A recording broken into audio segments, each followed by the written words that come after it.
هل لك سر عند الله بينك أنت وبين الله هل لك صدقات تخفى لا يعلمها إلا الله هل لك سر عند الله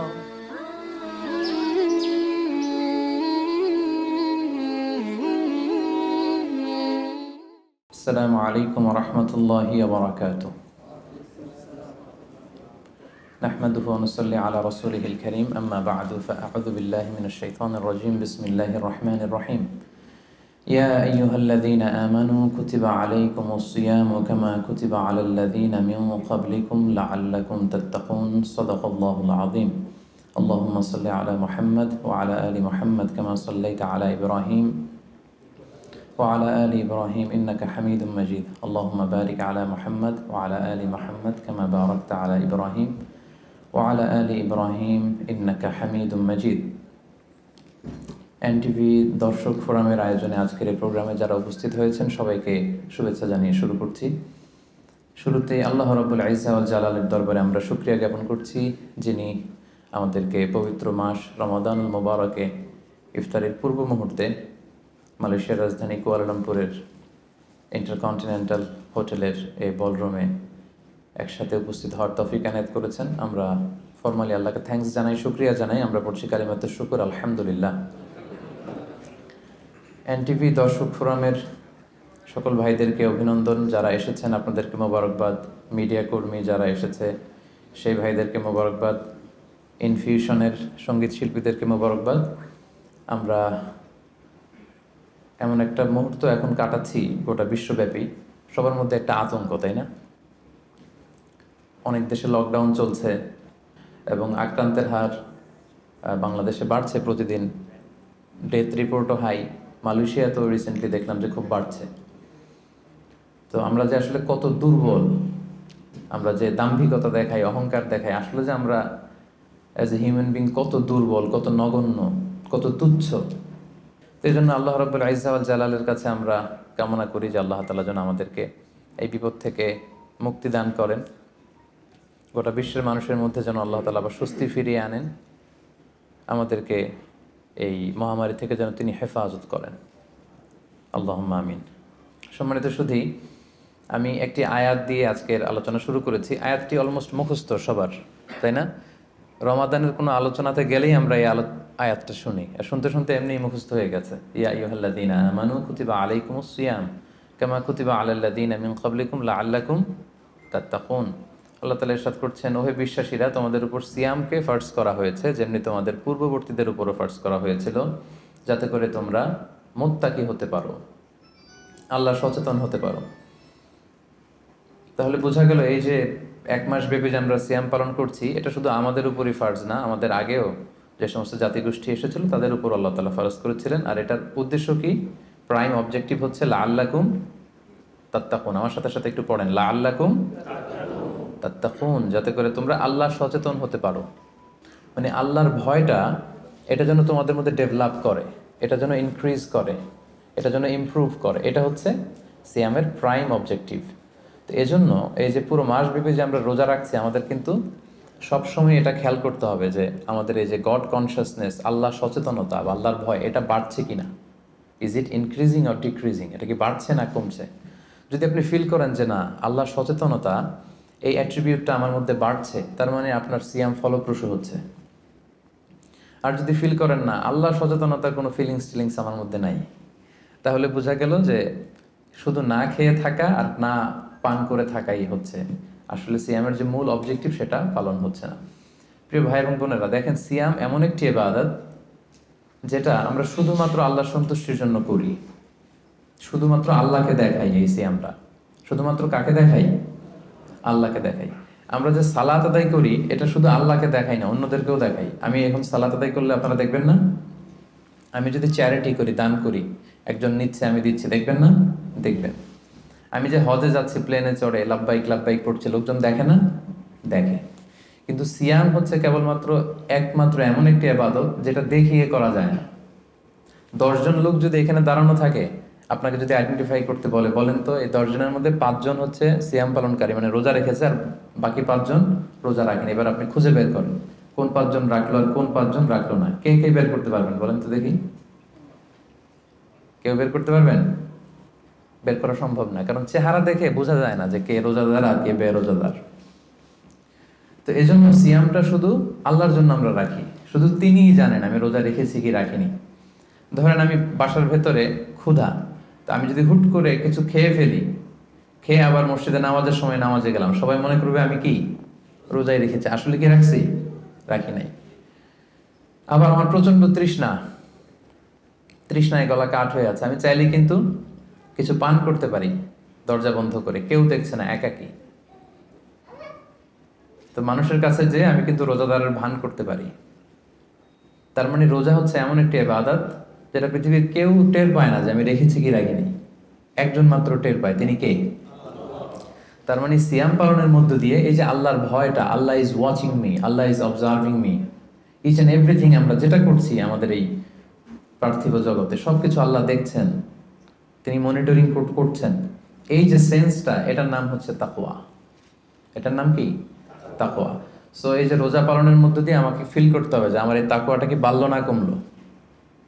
আমি যদি রোজাও রাখি আবার যদি মিথ্যা কথাও বলি, আমি যদি রোজাও রাখি আবার মানুষকে ঠকাই, আমি সিয়ামও পালন করলাম আবার অশ্লীল কাজের সাথেও যুক্ত থাকলাম, তাহলে বোঝা গেল মাই লেভেল অফ তাকওয়া ইজ ডিক্রিজিং, এটা কমছে।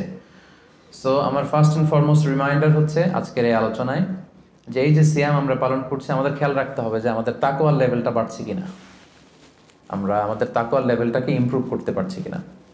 সম্মানিত শুধু এটা এমন একটা বরকতময় মাস, এ মাসে জান্নাতের দরজা খুলে দেয়া হয়। The doors of heaven are opened, the doors of hell fire are closed.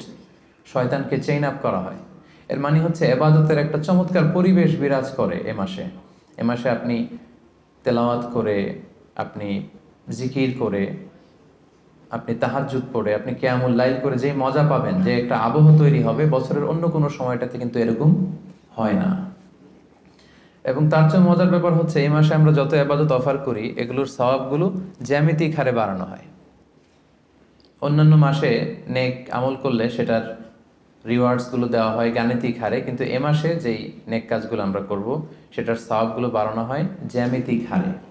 এ মাসে আমরা একটা নফল ইবাদত করলে এটা ফরজের সমান সওয়াব, একটা ফরজ ইবাদত করলে 700 গুণ সওয়াব, রমজান মাসের উমরা করলে হজের সমান সওয়াব। সুবহানাল্লাহ পড়বেন না? সুবহানাল্লাহ বিহামদিহি। তার মানে মাউসুমুল ইবাদা, ইবাদতের মাউসুম, অনেক অফার, নানা ধরনের আসমানি অফারের হাতছানি। ছোট্ট কাজ করলে এটাকে ফুলিয়ে ফাপিয়ে আল্লাহ তাআলা অনেক বড় করে আপনার আমলনামায় ঢুকিয়ে দিবে।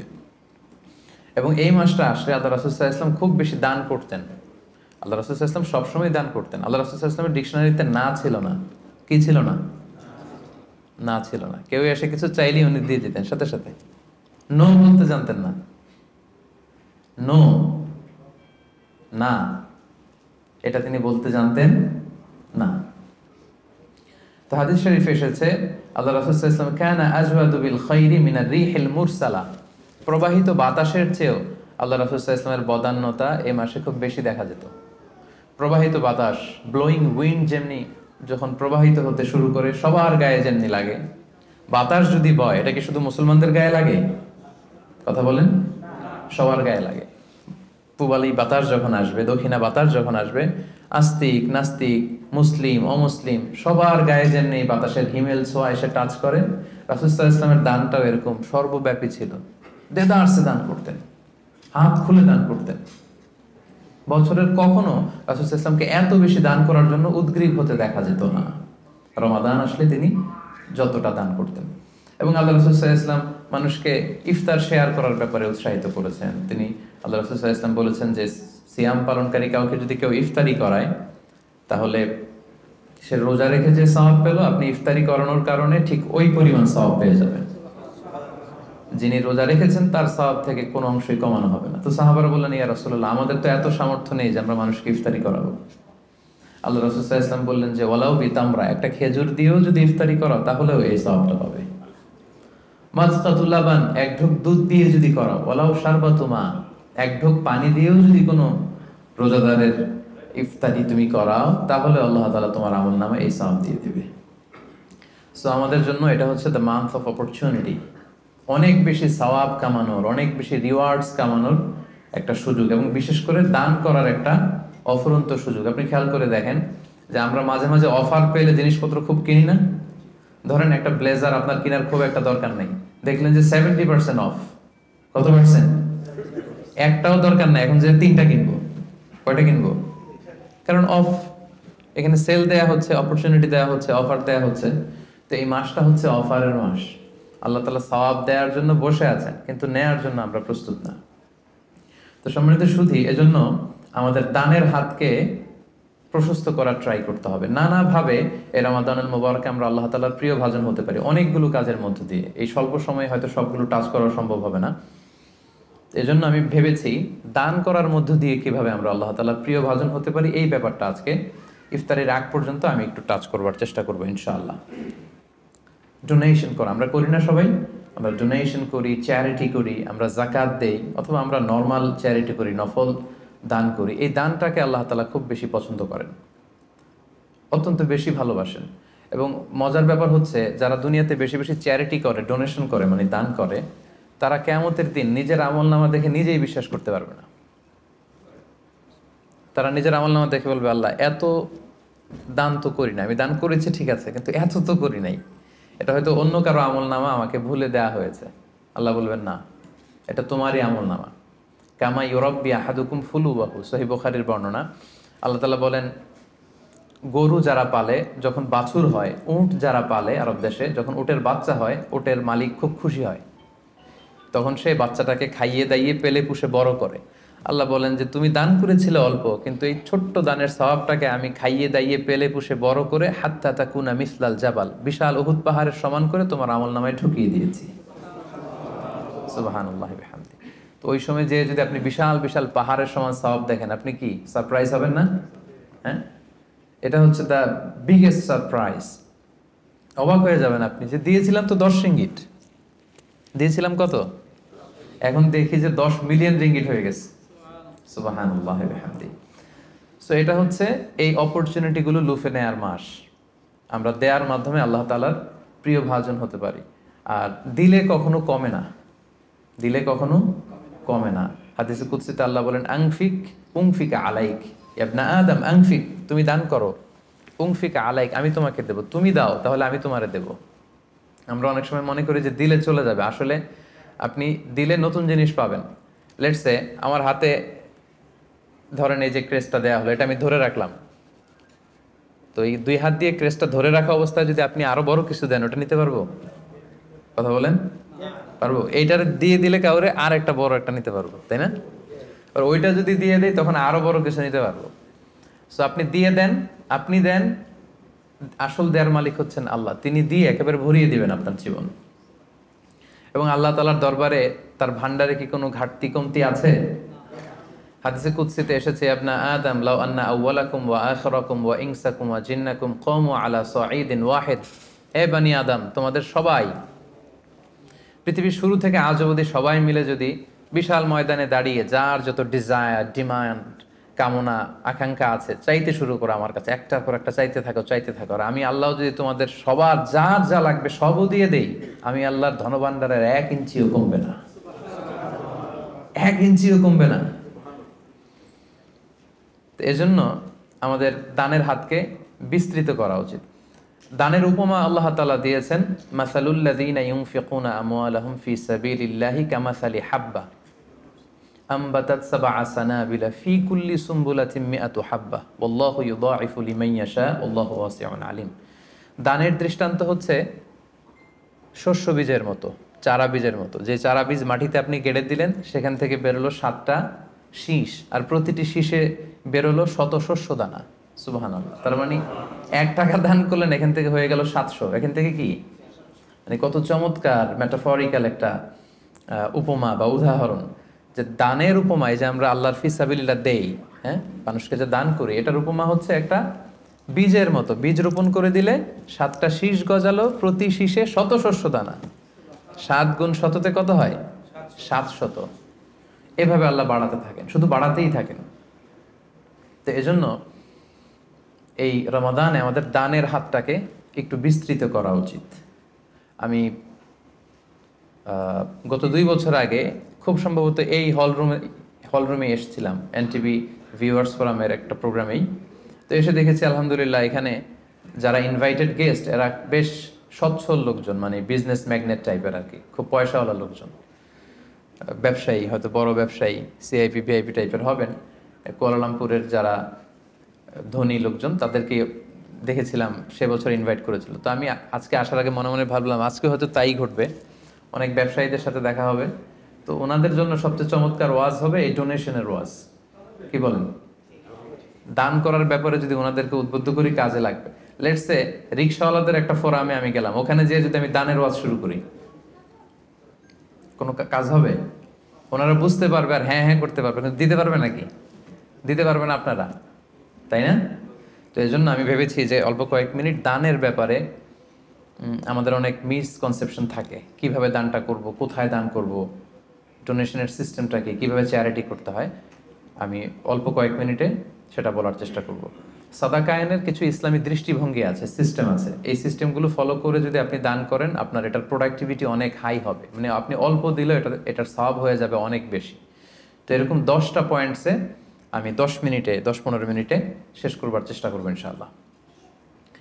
এই যে আমরা দান করব, দানের ক্ষেত্রে সর্বপ্রথম দৃষ্টিভঙ্গি হচ্ছে আপনার হালাল উপার্জন হতে দান করতে হবে।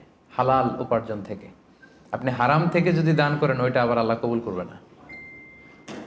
আসল জায়গায় হাত দিয়ে ফেলছি না? হারাম জায়গা থেকে আপনি বিশাল মাদ্রাসা করে দিলেন, মসজিদ করে দিলেন, হ্যাঁ, লঙ্গরখানা করে দিলেন, এতিমখানা করে দিলেন, আল্লাহর কাছে এটা নাথিং। ইট ডাজন্ট কেয়ার ইট। আল্লাহ এটা কোনো কেয়ারই করে না। হাবা মানসুর, এটা ধুলায় মলিন হয়ে যাবে, একেবারে উড়ে যাবে। এটার কোনো মিজানের পাল্লা উঠালে এটার কোনো ওজনই হবে না। কিন্তু আপনার হালাল ইনকাম, হালাল উপার্জন থেকে আপনি 10 রিঙ্গিট দিয়েছিলেন, এটার কিয়ামতের দিন কি দেখবেন? বিশাল পাহাড়ের সমান। সো প্রথম কনসেপ্ট হচ্ছে আপনার ইউর ইনকাম শুড বি হালাল। আপনি হালাল উপার্জন থেকে যদি দান করেন সেটা আল্লাহ তাআলা কবুল করেন, হারাম থেকে তিনি কবুল করেন না। কারণ ইন্নাল্লাহা তাইয়্যিব লা ইয়াকবালু ইল্লা তাইয়্যিবা। আল্লাহ তাআলা নিজে হচ্ছেন পবিত্র একটা সত্তা, অপবিত্র কিছু তিনি নেন না। তিনি হচ্ছেন মহাপবিত্র এক সত্তা, তিনি যেটা গ্রহণ করেন সেটাও পবিত্র হতে হবে। অপবিত্র কিছু আল্লাহ তাআলা কবুল করেন না। আল্লাহ তাআলা বলছেন ইয়া আইয়ুহাল্লাযীনা আমানু আনফিকু মিন তাইয়্যিবাতি মা কাসাবাতুম। ও হে বিশ্বাসীরা, তোমরা হালাল জিনিস থেকে যেটা উপার্জন করেছো সেটা থেকে দান করো। সেখান থেকে অল্প দান করলেও সেটাকে বিশাল বড় করে আমলনামায় ঢুকাই দিবে কে?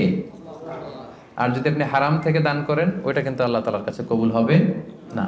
আরেকটা মজার ব্যাপার হচ্ছে যারা হারাম উপার্জন করে এদের দোয়াও আল্লাহ কবুল করে না। হারাম উপার্জনকারীর দোয়াও আল্লাহ তাআলা কবুল করে না।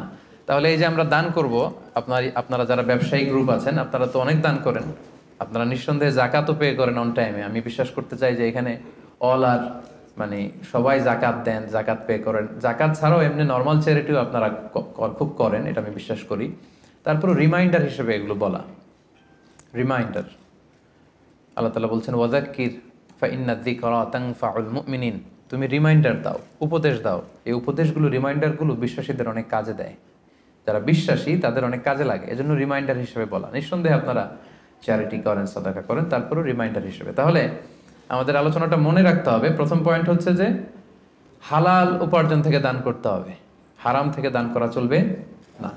2 নম্বর পয়েন্ট হচ্ছে খুব গুরুত্বপূর্ণ পয়েন্ট, আমি যারা ভলান্টিয়ার্স এবং মিডিয়া কর্মী তারাই হাঁটাচলা করবেন, বাকিরা মোবাইল নিয়ে ছবি তোলার জন্য ওঠা বসা করবেন না। এটা অনেক গুরুত্বপূর্ণ একটা মুহূর্ত, অনেক দূর থেকে এসেছেন, আমি অনেক সময় স্যাক্রিফাইস করে এসেছি।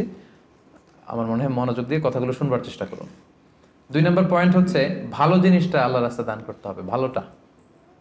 আমরা অনেকে যেটা করি সবচেয়ে খারাপটা দান করি। ধরেন ফর এন এক্সাম্পল, আমের বাগান আছে আপনার, তো আপনি ভাবলেন যে কিছু গরিবদেরকে দান করবেন। তো যেটা করে আমাদের দেশে সবচেয়ে পচা যেগুলো ওইটার একটা বস্তা করে। ওইটা কেন? ওইটা দান করবে উনি। এরপর ধরেন রিক্সা থেকে, আপনি বাংলাদেশের উদাহরণ দেয়, রিক্সা থেকে নামছেন, হঠাৎ একজন ভিক্ষুক ফরিয়া দিয়ে এসে হাত পাতলো। তো এখন আপনি ভালো মানুষ, আপনি দান করেন, দিতে চাচ্ছেন, তো পকেট থেকে টাকা বের করে খুঁজতেছে যে সবচেয়ে পুরাতন নোট কোনটা। আপনাদের মধ্যে থেকে আপনারা হয়তো এগুলো করেন না, আলহামদুলিল্লাহ। যারা অন্যান্যরা যারা করে তাদের কথা বলছি এখানে। তারপরে দেখবেন যে 5 টাকার স্কচ টেপ দিয়ে লাগানো থাকে না ছেঁড়া নোটগুলো, ওইটা খুঁজে যে ওইটা দিব। তো এইটা যদি করেন এটা আপনি ভুল করছেন, কারণ এই দানটা বেসিক্যালি আপনি আল্লাহ তাআলাকেই করছেন। কিয়ামতের দিন আল্লাহ বলবে, আমার তুমি খাবার দিলা না, আমাকে পোশাক দিলা না, আমাকে সাহায্য করলা না। বনি আদম বলবে, আল্লাহ বলেন কি, আপনি খাবার চাইলে তো সারা দুনিয়ার সব দামি দামি খাবারের বস্তা আপনার কাছে এনে দিতাম, আপনি পোশাক চাইলে তো আমারটাই খুলে দিতাম। আল্লাহ বলতেন, ওই যে অসহায় পীড়িত দুস্থ সুবিধা বঞ্চিত মানুষগুলোকে খাওয়ালে আমাকে খাওয়ানো হতো, তাদেরকে পড়ালে আমাকে পড়ানো হতো। তো এই যে আপনি ছিঁড়ার নোটটা যে গরিবের হাতে দিলেন, আসলে ওইটা আল্লাহরে দিছেন আপনি। তো এটা এটা করবেন না, এটা কখনোই করবেন না। আল্লাহ তাআলা বলছেন, ওয়ালা তায়াম্মামুল খাবিসা মিনহু তুনফিকুন, খারাপটা আল্লাহরে দিও না, আল্লাহর রাস্তায় ভালোটা দিবে। লান তানালুল বিররা হাত্তা তুনফিকু মিম্মা তুহিব্বুন, সবচেয়ে ভালোটা যদি আপনি আল্লাহর রাস্তায় দিতে না পারেন, তাহলে আপনি তো ইমানদারি হতে পারলেন না। পুণ্য ততক্ষণ পর্যন্ত হাসিল হবে না যতক্ষণ না তুমি যেটা পছন্দ করো ওইটা যতক্ষণ তুমি আল্লাহর রাস্তায় দিতে না পারো, ততক্ষণ পর্যন্ত পুণ্য হাসিল হবে না। তাই দানের দৃষ্টিভঙ্গির 2 নাম্বার পয়েন্ট হচ্ছে আমরা ভালোটা দিব খুঁজে খুঁজে। আপনি আম বাগানের মালিক, আপনি সবচেয়ে টসটসে পাকা এক বস্তা আম আপনি কালেক্ট করবেন, যে এটা আপনি দান করবেন। কি পারা যাবে না ইনশাআল্লাহ? এই এই রিমাইন্ডারটা আমরা যেন সবাই নিই। আমি আমার নিজের একটা উদাহরণ বলি, নিজেকে জাহির করার জন্য বলছি না, জাস্ট উৎসাহ দেওয়ার জন্য। আমি বাংলাদেশে যেহেতু তাফসির প্রোগ্রামের জন্য জেলা টু জেলা সারা বাংলাদেশে আমার মুভমেন্ট করতে হয়, দেখা যায় যে গাড়িতেই থাকতে হয় দিনরাত। তো আমি একটা অভ্যাস করে নিয়েছিলাম, আমি যেটা করতাম, আমি কচকচে 100 টাকার আর 500 টাকার কিছু নোট আমার এই পকেটে রাখতাম। যদি কখনো গাড়ির সামনে কোনো ফরিয়াদি বা ভিক্ষুক যদি চায় ওদেরকে দেওয়ার জন্য, তো এটা একটা অভ্যেস করে নিয়েছিলাম, 100 টাকার কচকচে নোট আর 500 টাকার কচকচে নোট।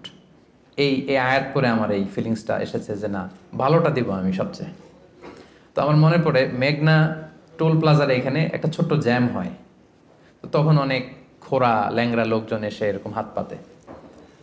তো আমি ওই গ্লাসটাকে এতটুকু নামালাম যতটুকু নামালে আমার টাকাটা শুধু বের করা যায় আর কি, ওইভাবেই দেই যাতে আমাকে দেখা না যায়। তো সামান্য একটু গ্লাসটা নামিয়ে 500 টাকার কচকচে একটা নোট আমি জাস্ট বের করে দিলাম। তো সে পেয়ে তো অবাক, হয়তো ওখানে ওই ছিঁড়া ফাড়া 10 টাকা 5 টাকা নোটগুলোই ওরা পেয়ে অভ্যস্ত।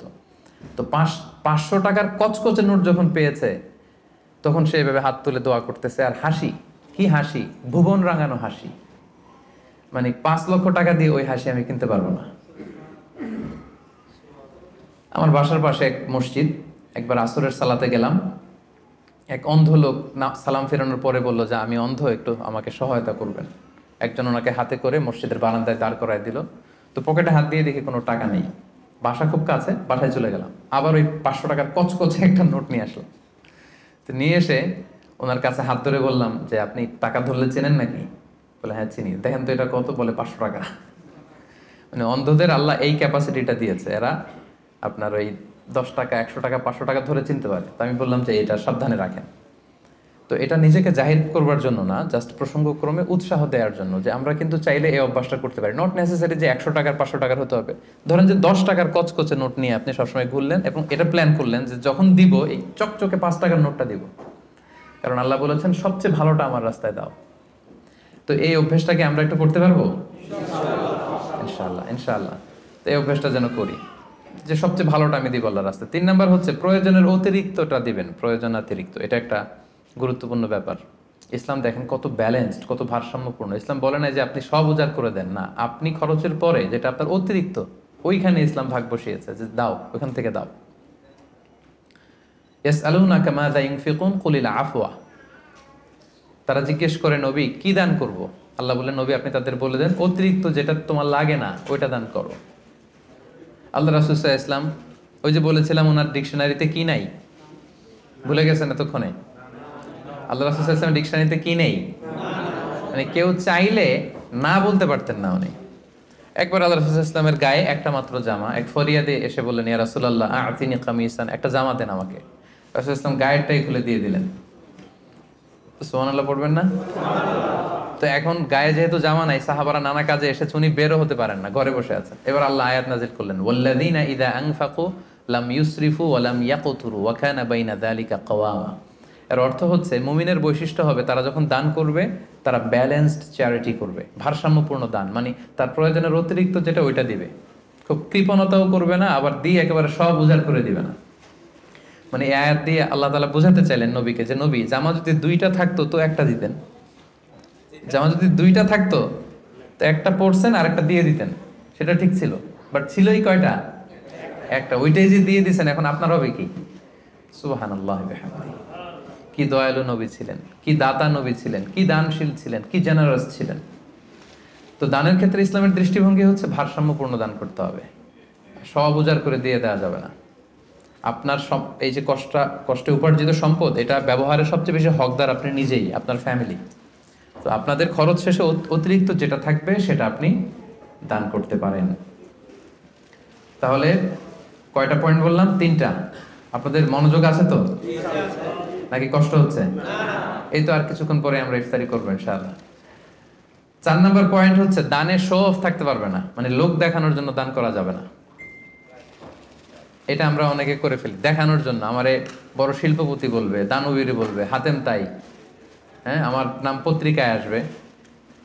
এই টেন্ডেন্সি নিয়ে যদি আপনি দান করেন, সব শেষ। শো অফ করা যাবে না। লোক দেখানোর জন্য যদি দান করেন, সে দান আল্লাহ তাআলা কবুল করে না। কিয়ামতের দিন আল্লাহ অনেক দানশীলকে বলবে তুমি জাহান্নামে যাও, go to the hell fire. দানশীল বলবে আল্লাহ আমি জাহান্নামে যাবো কেন? আমি তো এতিমখানা করলাম 40টা, মসজিদ বানাই দিলাম 50টা, এরপর মাদ্রাসা বানাই দিলাম এতগুলা, আমি জাহান্নামে যাব? আল্লাহ বলবেন যে তুমি তো এই দানগুলো করেছিলে যে লোকজন তোমাকে বাহাবা দিবে, ওই বাহাবা তো দুনিয়াতে তুমি পেয়েছোই, তো আমার কাছে কি চাও? Go to the hell fire, যাও জাহান্নামের আগুনে যেয়ে ঢুকো। তা আমরা কি ওইরকম দানশীল হতে চাই নাকি? আল্লাহ তুমি আমাদেরকে হেফাজত করো। আমরা যতটুকু দান করব শুধুমাত্র কেবলমাত্র একমাত্র আল্লাহর সন্তুষ্টির জন্য দান করব। মনে থাকবে তো সবার ইনশাআল্লাহ? আচ্ছা, 5 নাম্বার হচ্ছে গোপনে দান করাটা, এটা বেশি ভালো। প্রকাশ্যে দান করা যায়, এটা ভালো, বাট গোপনে দান করা বেশি ভালো। আল্লাহ তাআলা বলছেন ইন তুবদু সাদাকাতি ফানি'মা হিয়া ওয়া ইন তুখফুহা ওয়া তুতুহাল ফুকারা ফাহুয়া খায়রুল লাকুম। তুমি যদি দেখিয়ে দান করো এটা ভালো, এটা খারাপ না। আমি দিলাম, আরেকজন নিল, আপনারা দেখলেন, সমস্যা নাই যদি আমার নিয়ত ভালো থাকে। বাট যদি গোপনে দান করতে পারে, এটা হচ্ছে শ্রেষ্ঠ দান। এর চেয়ে শ্রেষ্ঠ দান আর হতে পারে না, গোপনে দান। 7 শ্রেণীর ব্যক্তিকে আল্লাহ তাআলা কিয়ামতের দিন ওনার আরশের নিচে ছায়া দিবেন, যেদিন আল্লাহ দেয়া আরশের ছায়া ছাড়া আর কোনো ছায়া থাকবে না। এই 7 শ্রেণীর ব্যক্তির মধ্যে 1 শ্রেণীর ব্যক্তি হচ্ছে যারা গোপনে দান করে, এত গোপনে দান করে যে তার ডান হাত কি দান করলো, বাঁ হাত সেটা টের পায় না। সুবহানাল্লাহ। গোপনে দান, গোপনে। আরব দেশে এই কালচারটা আছে। এই রমজানে এরা এত দান করে, তাহাজ্জুদের আগে দিয়ে বের হয়, একটা প্যাকেটের ভেতরে কিছু ইফতারি সামগ্রী, কিছু সাহুর সামগ্রী, আর ধরেন 500 রিয়ালের একটা নোট বাড়ির সামনে আস্তে করে রেখে দিয়ে আবার ড্রাইভিং করে চলে যাবে। এরকম 500টা বাড়ি, 100টা বাড়ির সামনে দিয়ে বাস শেষ। কে দান করলো তাও জানলো না, কিভাবে কি হলো কেউ টেরও পায়নি। যার পাওয়া দরকার সে পেয়ে গেছে, যার সওয়াব দরকার সে সওয়াব আল্লাহর কাছ থেকে নিয়ে নিয়েছে। তো এই যে গোপনে দানটা আল্লাহ তাআলার কাছে খুব বেশি প্রিয়, এবং এটা খুব পাওয়ারফুল একটা ব্যাপার। কতটা পাওয়ারফুল আমি একটা হাদিস শোনাই, লম্বা হাদিস, সময় আমাদের হাতে কম, আমি সংক্ষেপে বলি। আল্লাহ যখন এই পৃথিবী সৃষ্টি করলেন, পৃথিবী কাঁপছিল। আল্লাহ তখন পাহাড় পেরেকের মতো পৃথিবীতে ঢুকিয়ে দিলেন, পৃথিবীর কাঁপাকাঁপি বন্ধ হলো। ফেরেশতারা অবাক, আল্লাহ পাহাড়ের এত শক্তি যে আপনি পাহাড়কে কেটে দিলেন, পৃথিবীর কাঁপাকাঁপি বন্ধ হয়ে গেল। ইয়া রাব্বি হাল মিন খালকিকা আশাদ্দা মিনাল জিবাল, আপনার সৃষ্টিকুলের মধ্যে পাহাড়ের চাইতেও শক্তিশালী কিছু আছে? আল্লাহ বললেন আছে। সেটা কি? আল হাদিদ, লোহা। ফেরেশতারা আবার অবাক, লোহা এত শক্তিশালী? কারণ লোহার হাতুড়ি দিয়ে পাহাড় কাটা যায়, তাই না? তখন ফেরেশতারা আবার প্রশ্ন করলো, আল্লাহ তাহলে লোহার চাইতেও শক্তিশালী কিছু আছে নাকি? আল্লাহ বললেন আছে, আগুন আর নার। কারণ আগুনের ভেতরে লোহা ফেললে লোহা গলে যায়, তাই না? ফেরেশতারা আবার অবাক হয়ে বললেন, তাহলে আগুনের চাইতেও শক্তিশালী কিছু আছে নাকি? আল্লাহ বললেন আছে। সেটা কি? পানি। কারণ আগুনে পানি ঢেলে দিলে আগুন অস্তিত্ব হারায়। ফেরেশতারা শুধু অবাক হচ্ছে, খালি অবাক হচ্ছে। এবার বললেন, আল্লাহ তাহলে পানির চাইতেও শক্তিশালী কিছু আছে নাকি? আল্লাহ বললেন আছে। সেটা হচ্ছে বাতাস। কারণ বাতাস ঝাপটা মেরে জলোচ্ছ্বাস তৈরি করে জলের মধ্যে, পানির মধ্যে, তাই না? এক জায়গা থেকে পানি নিয়ে অন্য জায়গায় নিয়ে যায়। ফেরেশতারা আবার অবাক, বাতাস এত শক্তিশালী? ইয়া রাব, আল্লাহ তাহলে এই বাতাসের চাইতে শক্তিশালী কোনো সৃষ্টি কি আপনার সৃষ্টিকুলে আছে? আল্লাহ বললেন আছে। কে? আল্লাহ বললেন ওই বনি আদম যে গোপনে দান করে। ওই বনি আদম যে গোপনে দান করে, এত গোপনে তার ডান হাত কি দিয়েছে বাঁ হাত সেটা টের পায় না। সুবহানাল্লাহ। আল্লাকা সিররুন ইনদাল্লাহ বাইনাকা আনতা ওয়া বাইনাল্লাহ আল্লাকা সাদাকাতুন তাখফা লা ইয়ালামুহা ইল্লাল্লাহ আল্লাকা সিররুন ইনদাল্লাহ বাইনাকা আনতা ওয়া বাইনাল্লাহ আল্লাকা সাদাকাতুন তাখফা লা ইয়ালামুহা ইল্লাল্লাহ। সুবহানাল্লাহ। তোমার আর তোমার রবের মাঝে এরকম গোপন কোনো ডিলিংস আছে নাকি যেটা দুনিয়ার কেউ জানে না, শুধু তোমরা জানো? তোমার জীবনে এমন কোনো গোপন দান আছে নাকি যেটা আল্লাহ ছাড়া কেউ দেখেনি? কত চমৎকার না শীত! তো আমাদের প্রত্যেকের জীবনে এরকম গোপন কিছু ইবাদত থাকা দরকার, গোপন কিছু দান থাকা দরকার, যেটা যাকে দিছি ও জানে, আর যার জন্য দিছি সে জানে, আর কারোর জানানোর দরকারও নাই। এত বেশি পাবলিসিটি, এত বেশি প্রচার প্রচারণার দরকার নাই। তো এই জন্য দানটা হতে হবে গোপন দান, এটা আল্লাহর কাছে প্রিয়। 6 নম্বর হচ্ছে নিকট আত্মীয়রা বেশি অগ্রাধিকার পাবে। লেটস সে আপনার ভাই গরিব, আপনার ভাগিনা গরিব, আপনার ভাতিজা গরিব, আপনি এদেরকে না দিয়ে অন্য জেলায় যে দিতেছেন একেবারে হাতেম তাইয়ের মতো, এটা আপনি ভুল করতেছেন। এটা ভুল হচ্ছে, আগে তাদেরকে দিতে হবে। ভাই, আত্মীয় স্বজন, হ্যাঁ, এরা হচ্ছে বেশি প্রায়োরিটি পাবে। কারণ হাদিসে এসেছে আত্মীয়কে যদি আপনি চ্যারিটি করেন, এখানে দুইটা সওয়াব, এক হচ্ছে দানের সওয়াব, আর হচ্ছে আত্মীয়তার সম্পর্ক যে মিলিয়ে রেখেছেন ওইটার সওয়াব। সুবহানাল্লাহ। তো এই জন্য আমাদের নিকট আত্মীয় যদি কেউ এরকম দুস্থ অসচ্ছল থাকে, আমরা আগে তাদেরকে প্রায়োরিটি দিব দানের ক্ষেত্রে। 6 নম্বর হচ্ছে আত্মসম্মান বোধের কারণে কিছু লোক আছে যারা মানুষের কাছে চেয়ে বেড়াতে পারে না, এদেরকে প্রায়োরিটি দিতে হবে। কিছু লোক আছে সব জায়গায় চায়, যেখানেই দান দক্ষিণা হচ্ছে ওখানে যে লাইন ধরে, দিনে 5টা লাইন ধরবে, সব জায়গায় যে হাত পেতে আছে। কারণ এদের চক্ষু লজ্জার ব্যাপারটা ওইরকম নাই, এরা চাইতে পারে, সমস্যা হয় না, আসলেই গরিব, আবার চায়ও মানুষের কাছে যেতে আসছে, চাচ্ছে তো পাচ্ছে। কিছু লোক আছে বুক ফাটে তো মুখ ফোটে না, এর পেটে ক্ষুধার জ্বালা কিন্তু বলে না কাউকে, এমন ভাবে চলে আত্মসম্ভ্রম বোধের কারণে, তার একটা প্রেস্টিজ আছে, সে কারো কাছে চায় না, কারো কাছে যে হাতও পাততে পারে না সামাজিক একটা অবস্থানের কারণে। আমাদের বিত্তশালী যাদেরকে আল্লাহ তাআলা বানিয়েছেন, আমাদের দায়িত্ব হচ্ছে এদেরকে খুঁজে খুঁজে লিস্ট করে এদের হাতে যে পৌঁছে দেয়া। মনে থাকবে তো ইনশাআল্লাহ। এরপরে দান করার ক্ষেত্রে আরেকটা জিনিস খেয়াল রাখতে হবে, দান করে খোটা দেওয়া যাবে না। লা তুবতিলু সাদাকাতিকুম বিল মান্নি ওয়াল আযা। খবরদার, তোমরা খোটা দিয়ে, কষ্ট দিয়ে তোমাদের সাদাকাকে বাতিল করো না। আমরা এটা অনেকে করি। আমার অনেক পয়সা ছিল, আমার পয়সা পেয়ে অনেক ফ্যামিলি হয়তো দাঁড়িয়েছে, তখন কিছু হলেই পান থেকে চুন খসলেই বলে, জানি তোমরা কি ছিলা, আমার আব্বা দিলেই তো খেতে পারতা, আমরা দিলেই তোমরা পড়ছো, আমাদের টাকায় তোমরা পড়াশোনা করে আজকে এই অবস্থানে আসছো। শেষ করে দিলেন আপনার আব্বার, আপনাদের দানগুলো শেষ করে দিলেন আপনি এই কথা বলে। খোটা দিয়েছেন তো আপনার আমলনামা, এই দানের যে সওয়াব, এটা আল্লাহ ধ্বংস করে দিবে। এজন্য খবরদার, লা তুবতিলু সাদাকাতিকুম বিল মান্নি ওয়াল আযা। আমরা যেন কারো মনে কষ্ট দিয়ে, কাউকে খোটা দিয়ে যেন আমাদের এই সাদাকা নষ্ট না করি। এরপরে সর্বশেষ হচ্ছে মৃত্যুর আগেই দান করতে হবে। লাস্ট পয়েন্ট, সর্বশেষ পয়েন্ট হচ্ছে সুস্থ থাকতে মৃত্যুর আগেই দান করে যেতে হবে, ওইটা আল্লাহর কাছে বেশি প্রিয়। আমি উদাহরণ দিই, ব্যাপারটা কেমন। অনেকের এরকম হতে পারে যে তার ক্যান্সারে সে আক্রান্ত, দুরারোগ্য ব্যাধি, আর বাঁচবে না, এখন বিছানায় পড়ে গেছে, এখন 1000 কোটি টাকার মালিক, জীবনে দান টানার করে নেই, এখন বিছানায় পড়ে বলতেছে ওই মাদ্রাসায় 10 লাখ দিয়ে দে, ওই হেফজখানায় 50 লাখ, ওদিকে 1 কোটি দিতে থাকো।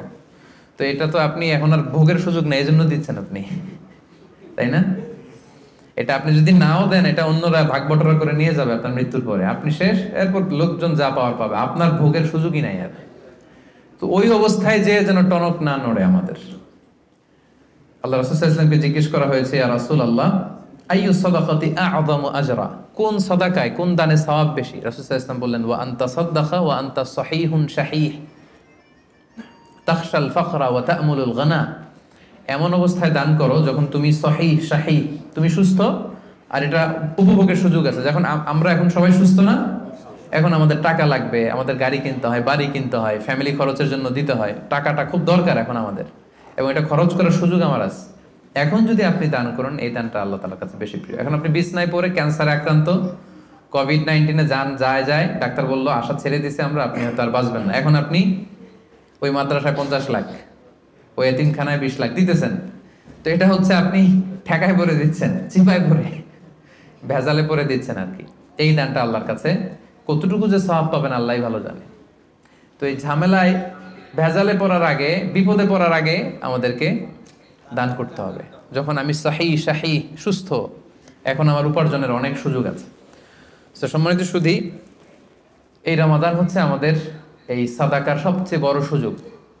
অন্য বছর দিলেও আপনি বছরের অন্য সময় দিলেও সওয়াব পাবেন, কিন্তু আমি শুরুতেই বলেছি যে দ্য রিওয়ার্ডস অফ আমাল are multiplied in this blessed month. এই মাসে সওয়াবকে অনেক মাল্টিপল করা হয়। নফল করলে ফরজের সমান সওয়াব, ফরজ করলে 700 গুণ সওয়াব, এই মাসে উমরা করলে হজের সমান সওয়াব। আপনি চিন্তা করছেন হিসাবটা? এজন্য আমাদের যাদের জাকাত ফরজ হয়েছে আমরা যেন জাকাত আদায় করে দেই, হিসেব করে দিতে হয় জাকাতটা। অনেকে বাংলাদেশে যেটা করে, তারা মনে করে যে দিয়ে দিলাম 20,000 শাড়ি জাকাত, এটা কিন্তু জাকাত আদায় হয় না। জাকাতের শাড়ি, জাকাতের লুঙ্গি বলতে কোনো টার্মিনোলজি ইসলামে নাই। আর জাকাতের শাড়ির যে বেহাল দশা বাংলাদেশে, এটা একবার ধোয়া করে দ্বিতীয়বার আর পরা যায় না, রং থাকে না, পাতলা শাড়ি। এটা গরিবের সাথে আর উপহাস। আমরা অনেকে মনে করি যে আমরা দরিদ্রদেরকে জাকাত দিয়ে অনেক বেশি বড় কাজ করে ফেললাম, কিন্তু আল্লাহ বলছেন ওয়া ফি আমওয়ালিহিম হাক্কুন লিসাইলি ওয়াল মাহরুম। তুমি কোনো করুণা করনি, বরং তোমার সম্পদে এটা গরিবদের অধিকার। বরং গরিবরা আমার জাকাত নিয়ে আমাকে করুণা করেছে, কি বলেন? আচ্ছা, একটু খেয়াল করে উত্তর দিবেন বুঝে শুনে। আমি যদি ধনী হই, জাকাত দেওয়া আমার জন্য কি ফরজ? আর আরেকজন লোক গরিব, তার জন্য জাকাত খুঁজে খুঁজে নেওয়া কি ফরজ? নিবেন, আসে নিলাম না আপনার জাকাত, আমি কষ্টে কাটালাম, কোনো সমস্যা আছে? নাই। তো আমার ফরজ কিন্তু আমার ঠিকই আদায় করে ফেলতে হবে, আল্লাহর মহাখাজা, আল্লাহর পাকড়াও থেকে বাঁচার জন্য আমাকে দিতেই হবে। কিন্তু ও বাধ্য না নিতে, তার মানে ও আমারে বাঁচায় গেল, তাই না? সে আমাকে বাঁচালো জাহান্নামের আগুন থেকে। এজন্য যারা ওয়াল্লাযীনা ইয়াকনিজুনা আয-যাহাবা ওয়াল ফিদ্দাতা ওয়া লা ইউনফিকুনাহা ফি সাবিলিল্লাহ ফাবাশশিরহুম বিআযাবিন আলীম। যারা সম্পদ, যারা জুয়েলারি, অর্নামেন্টস এগুলো জমা করে রাখে, ব্যাংক ব্যালেন্স জমা করে রাখে, জাকাত ফরজ হওয়ার পরেও জাকাত দেয় না, হে নবী তাদেরকে ভয়ঙ্কর আপনি আযাবের সুসংবাদ দিন, ভয়ঙ্কর শাস্তি তাদের জন্য অপেক্ষা করছে। সাইয়ুতাওয়াকুনা মা বাখিলু বিহি ইয়াউমাল কিয়ামাহ। সবচেয়ে ভয়ঙ্কর কথা হচ্ছে কিয়ামতের দিন এই পৃথিবীতে যত অন্যায় আমরা করি সবগুলোর শাস্তি দেয়া হবে জাহান্নামে যাওয়ার পরে। শুধু জাকাতের শাস্তি দেওয়া শুরু হয়ে যাবে ইয়াউমাল কিয়ামা। কিয়ামতের ময়দানে শিকল দিয়ে ডান্ডা বেরি পরি আপনাকে টানা হবে। কথা বুঝতে পেরেছেন? সব অপরাধের শাস্তি কোথায় হবে? জাহান্নামে। কোথায় যাওয়ার পরে? আগে ফায়সালা, আমি জান্নাতি না জাহান্নামে। জাহান্নামে গেলে তখন শাস্তি। শুধু জাকাতের শাস্তি কিয়ামতের ময়দানে মায়ের শুরু। আচ্ছা, এবার একটু বলেন তো, যে লোকটা জাকাত না দেওয়ার কারণে কিয়ামতে কোটি মানুষের সামনে তাকে শিকল ধরে টানা হচ্ছে, সে যদি নামাজি হয়ে থাকে তার নামাজ কি কাজে লাগলো? ও যদি হজ করে থাকে ওর হজ কি কাজে লাগলো? ওর অন্যান্য ইবাদত কি কাজে লাগলো? তো এই জন্য এই জাকাত এটা হচ্ছে গরিবের অধিকার, এবং এটা আল্লাহ তাআলা আমাদের উপর ফার্জ করেছেন, অবধারিত। এই ক্ষেত্রে যেন আমরা কোনো ধরনের গরিমসি না করি। এবং কিয়ামতের দিন আল্লাহ বলছেন যে আমরা যে সম্পদগুলো জমা করেছি এগুলোকে আগুনে পুড়িয়ে লোহার খুন্তি দিয়ে কপালে একটা ছেক দেওয়া হবে, পাঁজরে একটা, পিঠে একটা। জাহান্নামের আগুন এটা যেন তেন আগুন না। দুনিয়ার আগুন আঙ্গুলে লাগলে আঙ্গুল জ্বলে, জাহান্নামের আগুন আঙ্গুলে একটু লাগলে আগে কলিজা জ্বলে যাবে। নারুল্লাহিল মুকাদা আল্লাতী তাত্তালিউ আলাল আফইদা। দুনিয়ার আগুন যেখানে লাগে ওইখানে জ্বলে, পায়ে লাগছে পায়ে জ্বলবে। জাহান্নামের আগুন লাগা মাত্রই আগে কলিজাটা ছাই হয়ে যাবে। ওই আগুন হজম করার ক্ষমতা দিয়ে আল্লাহ আমাদেরকে তৈরি করেননি। এজন্য আল্লাহ তাআলা আমাদের যাদেরকে তিনি ব্লেসিং দিয়েছেন, আমাদেরকে সম্পদশালী করেছেন, সচ্ছল বানিয়েছেন, আমরা যেন এই ফরজ জাকাতকে আদায় করি। যারা জাকাত আদায় করবে না, এই সম্পদগুলো তাকে সাপ হয়ে পেঁচিয়ে ছবল মারতে থাকবে, আর বলবে আনা মালুক আনা কানজুক। জাহান্নামের ভেনোমাস স্নেকগুলো আপনার সারা শরীরে পেঁচিয়ে শুধু ছবল মারতে থাকবে। কারুনের ঘটনা আমাদেরকে আজও আমাদের চোখের সামনে রয়েছে, যে কারুনের সব সম্পত্তি সহ আল্লাহ মাটিতে দাবিয়ে দিয়েছিল। তার সব সম্পত্তি সহ দাবিয়ে দিয়েছিল। ওই জায়গাটা এখন একটা লেক, বহাইরা কারুন বলে। আমি নিজে দেখে এসেছি মিশরে, এটা একটা টুরিস্ট স্পট, অনেকে দেখতে যায়। তো আজও কিয়ামত পর্যন্ত 1 বিঘত করে সে মাটির নিচে যাচ্ছে তো যাচ্ছে, যাচ্ছে তো যাচ্ছে। তো সম্মানিত সুধী, আসুন আমরা ইফতারের এই পূর্ব মুহূর্তে আল্লাহ তাআলা আমাদের যাদেরকে সম্পদ দিয়েছেন, দান করে যিনি আমাদেরকে অনেক প্রাচুর্যতা দিয়েছেন, সচ্ছলতা দিয়েছেন, আমাদেরকে মিলিয়নার বানিয়েছেন, বিলিয়নার বানিয়েছেন, এটা কিন্তু আল্লাহর খেলা। হ্যাঁ, আমাদের চেষ্টা ছিল। দেখেন গল্পটা দেখেন, গাড়ির ভেতরে হচ্ছে বিলিয়নিয়ার আর বাইরে দাঁড়িয়ে আছে নিঃস্ব, এরকম হাত পাচ্ছে আর উনি দিচ্ছে। গল্পটা উল্টাও হতে পারতো, আমি ওই জায়গায় দাঁড়িয়ে এরকম চাচ্ছি, তাই না, আর উনি দিচ্ছে, এরকম হতে পারতো না ঘটনাটা? তো ঘটনাটা কিন্তু আল্লাহ ওরকম করেননি, বরং আল্লাহ ব্লেসিংস করেছেন আমাদেরকে। আমাদেরকে তিনি সম্পদের মালিক বানিয়েছেন, তিনি আমাদেরকে প্রাচুর্যতা দিয়েছেন, আমরা যেন এর শুকরিয়া করি এবং এর যাকাত যেন আদায় করি, এবং এই রমাদানে বেশি বেশি দান করে অফারের মাসে অফারগুলো যেন আমরা নিতে পারি, এবং আল্লাহ তাআলার প্রিয় ভাজন বান্দাদের অন্তর্ভুক্ত যেন আমরা হতে পারি। আল্লাহ তাআলা আমাদের সবাইকে কথাগুলো বোঝার ও আমল করার তৌফিক দান করুক। আমরা পড়ি আমিন।